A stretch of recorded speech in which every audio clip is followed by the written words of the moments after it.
You're not fit to be a mother. She needs protection from you." Those words came out of Brent's mouth in court like they were rehearsed, like the truth had no place here. And for a second, I believed he'd win. The judge stared at me, cold and calculating. My voice? Gone. My hands? Shaking. My son? Silent. But then, Ethan stood up, holding something that would destroy everything Brent built. This isn't just a custody battle. This is war. And on Revenge Her Way, we don't stay silent. We fight back. Let me take you to the moment everything changed. The courtroom was ice cold, but Rachel Morrison could feel sweat trailing down her spine. She sat stiff in her chair, hands clasped tightly in her lap, trying to stop them from trembling. Across from her, Brent Holloway stood tall in a tailored charcoal suit, the same one he wore to her father's funeral 3 years ago. Back then, he held her hand and whispered, "We'll get through this." Now that same hand was pointing at her across the courtroom. "She's mentally unstable?" Brent said, his voice calm and clinical. "Erratic. Dangerous even. I fear for my son's emotional safety in her care." Rachel felt the words hit her like a body blow. But she didn't flinch. She didn't cry. She didn't blink. She just stared at the judge, eyes wide but vacant, like she was watching herself vanish, erased in real time by the man who once kissed her forehead every morning and promised forever. The judge, a woman in her mid-50s with sharp eyes and a reputation for being no-nonsense, glanced briefly at Rachel, then back to Brent's attorney. "Mr. Holloway, please continue." Rachel's own lawyer shifted beside her, but said nothing. They'd already been over this. Don't speak unless spoken to. Don't interrupt. Don't get emotional. But how do you not get emotional when the man you once loved is painting you as a monster? Brent's lawyer was young, ambitious, and devastatingly good at theatrics. He leaned into his words like he was performing on stage. "Miss Morrison has a documented history of anxiety. Our client has screenshots of late-night messages in which she refers to herself as barely holding on. She has missed multiple school pickups and on at least 2 occasions left her son in the care of an elderly neighbor with no formal training." The words felt stacked like bricks against her, too heavy to push back. Rachel wanted to scream, to explain. Yes, she had anxiety. She also worked 60-hour weeks at St. Luke's Hospital pulling night shifts, keeping patients alive. Yes, she missed a pickup once because a young boy coding in ER took priority. Yes, her neighbor Edna was old, but she was also a retired teacher with more love for Ethan than Brent had shown in months. But none of that was allowed in. Not here. Not now. Rachel turned slightly in her seat, and there he was, her son, 8-year-old Ethan, sitting silently behind her, feet not even touching the ground, backpack hugged to his chest. His dark curls fell into his eyes as he clutched the edge of his tablet like it was a life raft. She met his eyes for half a second, and in them she saw everything: fear, confusion, loyalty, and something else. Something quiet but burning. Brent continued, now pacing with the confidence of someone who believed the game was already won. "This isn't about revenge. This is about responsibility. My son needs stability, and Rachel simply can't provide it." Rachel's heart pounded so loudly she thought the court reporter would pause typing. Still, she said nothing. Her throat felt sealed shut. Years of built-up humiliation, manipulation, and private pain were being twisted into an open narrative, and she wasn't even invited to speak her truth. The judge took notes silently, pen gliding over paper. Brent's attorney rested his case for the moment, and all eyes turned to Rachel. "Miss Morrison," the judge said, "do you have anything to say in response?" She opened her mouth, but no words came out. Her lips trembled. Her stomach turned. The words lived in her chest but refused to rise. She shook her head slightly, more out of heartbreak than silence. From behind, she felt a shift, a tiny one. Ethan sat up straighter. He held the tablet tighter. Something had begun. And though no one knew it yet, the story was no longer Brent's to control. There was a time Rachel believed Brent Holloway was the best thing that ever happened to her. On paper, he was perfect. Tall, articulate, charismatic, a rising star in real estate with a 6-figure income and a house in Travis Heights that practically sparkled. He remembered birthdays, sent flowers for no reason, and could talk his way into or out of anything. Everyone loved Brent. But the Brent behind closed doors? That was a different man. In the early months after the divorce, Rachel tried to keep things amicable for Ethan's sake. She bit her tongue through passive-aggressive emails, showed up on time for pickups, smiled stiffly at co-parenting meetings. Brent was always composed in public, always charming, always the polished father who brought cupcakes to school events and posted photos of father-son bonding weekends that got hundreds of likes. But something didn't match. Every time Ethan came back from a weekend at Brent's, he seemed dimmer, like a light had been turned down a notch. He wouldn't speak much. He wouldn't ask for bedtime stories. Sometimes he'd crawl into Rachel's bed in the middle of the night and just lie there, quiet and wide-eyed, like he was waiting for something to break. Then there were the bruises. A faint mark on his arm one Monday, a red patch on his shoulder the next. Rachel asked gently, always gently, but Ethan would shrug. "We were playing football," he said once. "I tripped." Another time, "Dad grabbed me fast so I wouldn't fall." She wanted to believe that. She needed to. Still, something in her gut twisted every time Brent's name came up. Rachel lived in a modest apartment in South Austin, $1,200 a month for 2 bedrooms, aging pipes, and a hallway that always smelled faintly of paint. It wasn't glamorous, but it was hers. She worked nights and weekends at St. Luke's Medical Center, sometimes double shifts, just to keep them afloat. Sleep was a luxury. Peace was a miracle. One night, as she folded laundry at 1 a.m., her phone buzzed. A voicemail. From Brent. She pressed play, and his voice slithered through the speaker. "You're nothing, Rachel. You think people will believe you? Go ahead. Cry in court. I'll bury you with your own words. I always win." She stood there frozen, the basket of laundry still warm against her hip. He didn't know he'd butt-dialed her. Or maybe he did. That's when she noticed something else. Ethan had started checking his backpack every time he came home from Brent's. Once, she found a tiny black device tucked in the lining, a recorder. She stared at it for a long time before placing it in a drawer without saying a word. Another time, she caught Brent's SUV parked outside her building at midnight. When confronted, he claimed he took a wrong turn. But Rachel later found a GPS tracker stuck to the undercarriage of her car. It was small, cheap, easily missed. No one else saw this Brent, not the neighbors, not the court, not even her lawyer, who told her more than once, "He presents really well." He did, and that terrified her, because in court, Brent was all smiles and spreadsheets, but at home, his voice lived in her voicemail like a threat wrapped in civility. Rachel started documenting everything. Photos, dates, texts. She had folders on her laptop named Safety and Brent's Lies. But still in court, those things felt flimsy against his performance. The scariest part wasn't what he said to her. It was what he taught Ethan without saying a word. Don't trust your instincts. Don't talk back. Don't tell the truth if it makes someone powerful uncomfortable. Rachel once found Ethan sitting on the floor by the window, just staring out into the night. "What are you thinking about, buddy?" she asked softly. He looked up and said, "If I tell the truth, will Dad stop loving me?" She didn't answer right away. Her throat closed, her hands shook, because deep down, she was wondering the same thing. That night, she couldn't sleep. Brent had built a persona the world adored, and a prison her son didn't know how to escape from. And yet, somehow, Ethan was already searching for the key. There's something terrifying about watching the truth dissolve on paper. Rachel had always believed that facts mattered, that documented patterns, message threads, timestamps, these things would protect her. But Brent had a different strategy.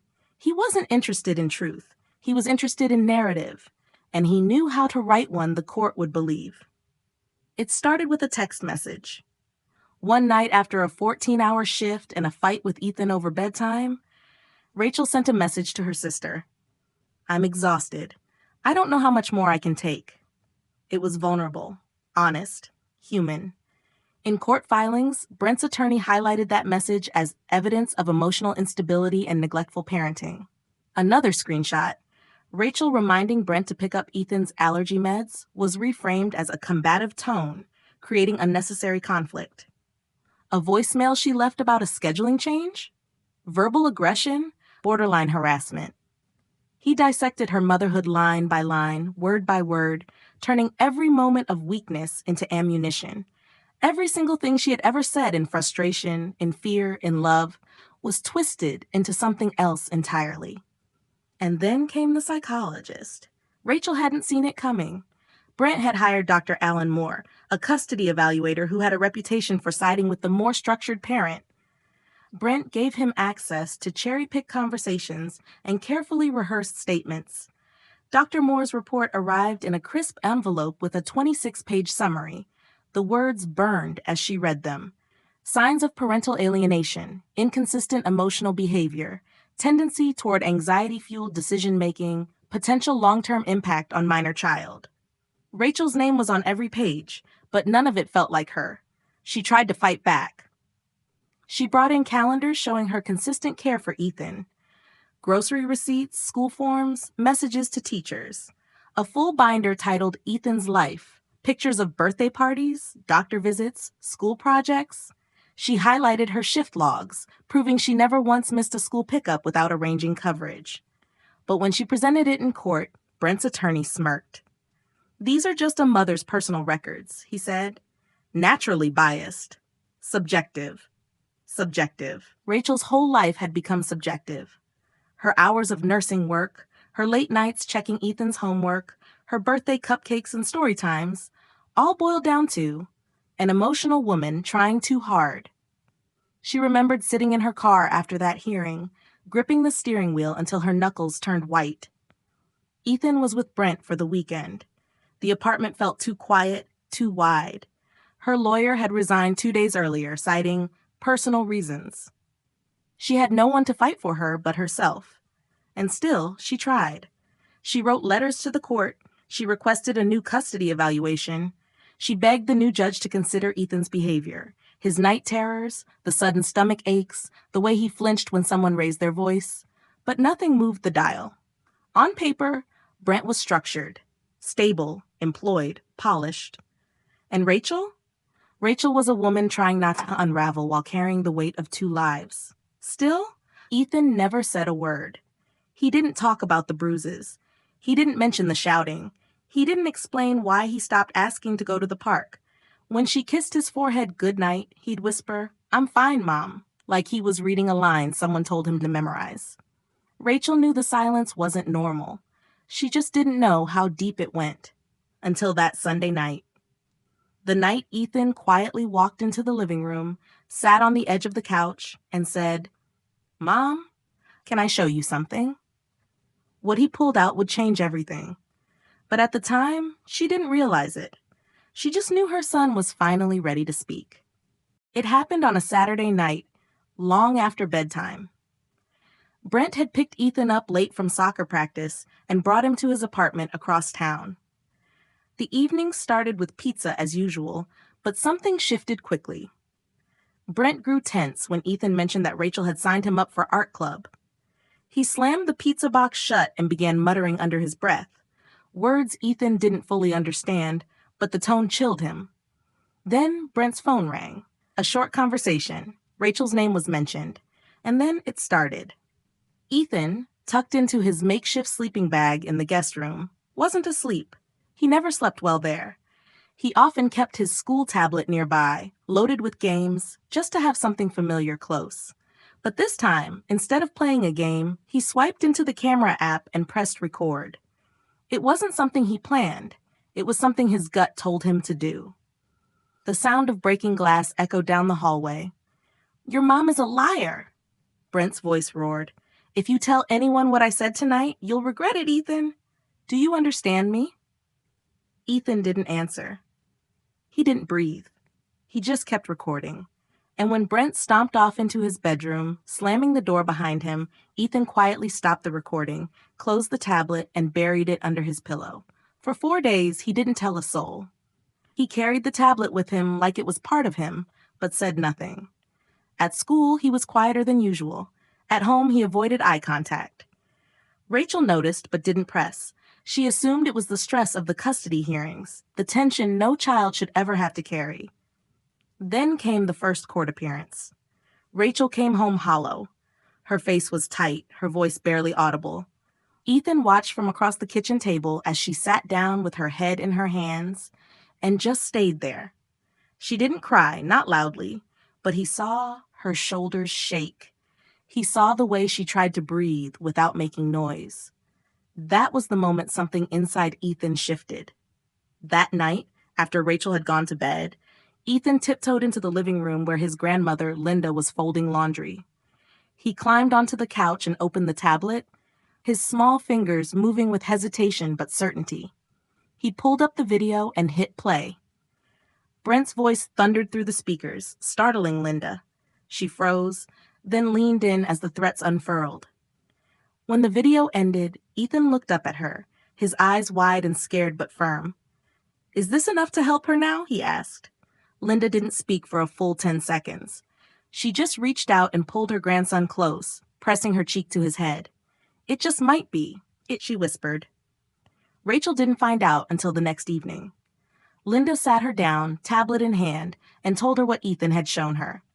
Rachel's hands trembled as she tapped the screen, her lips pressed into a tight line. She didn't finish the video. She couldn't. Halfway through Brent's rant, she hit pause, put the tablet down, and covered her mouth with both hands. "I never wanted him to hear that," she said, voice breaking. "But he did," Linda said gently. "And he knew it mattered."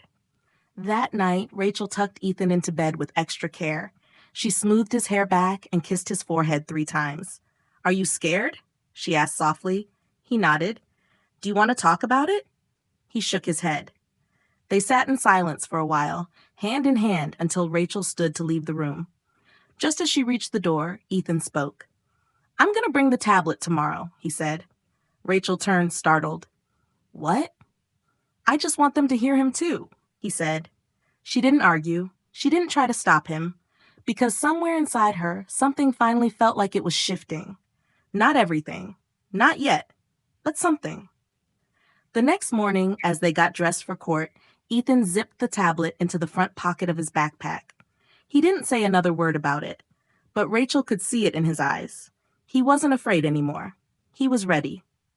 The courtroom was quiet enough to hear the scratch of pens and the hum of the air vents.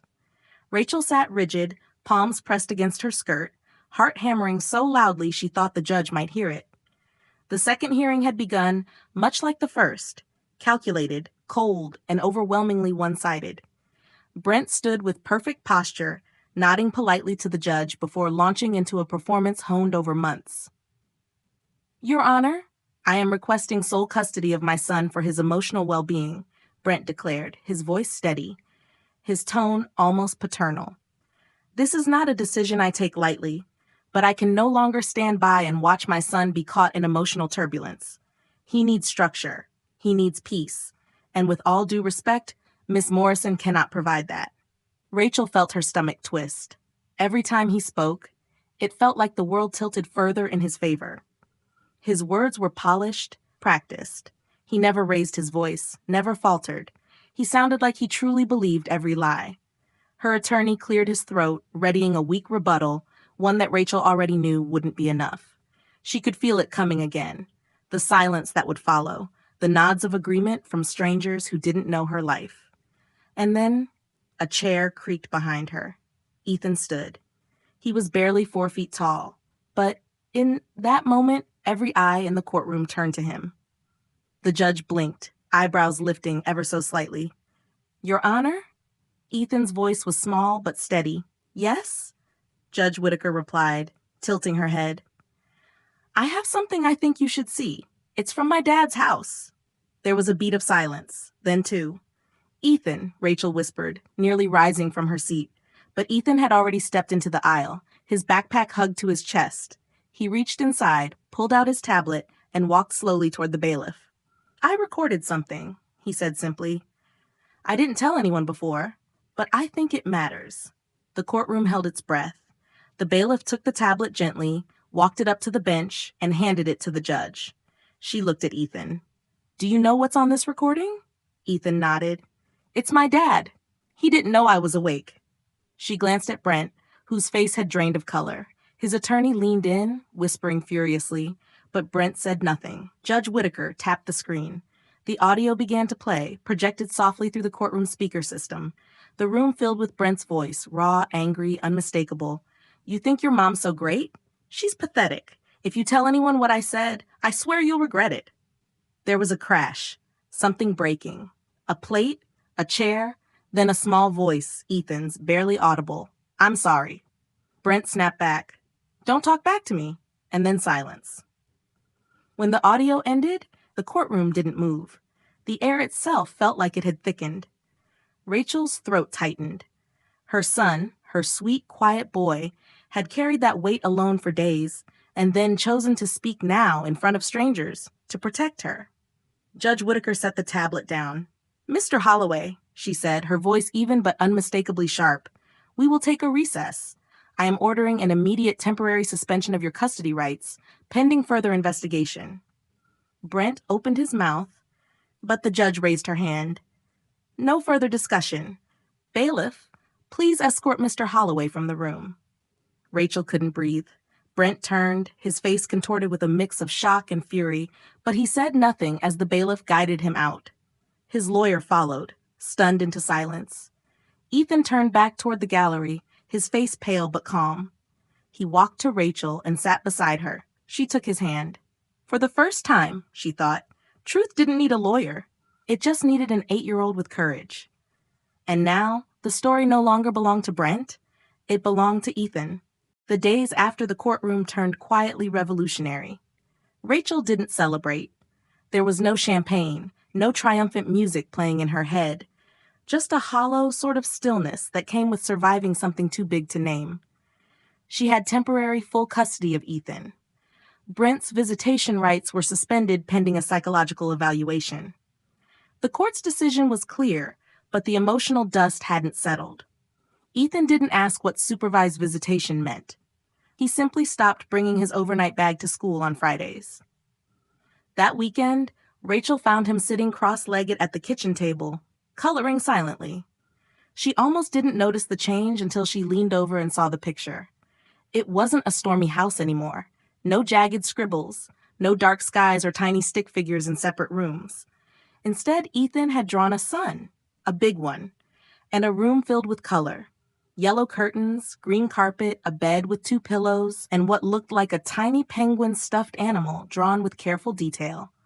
Rachel placed her hand gently on his shoulder. New picture?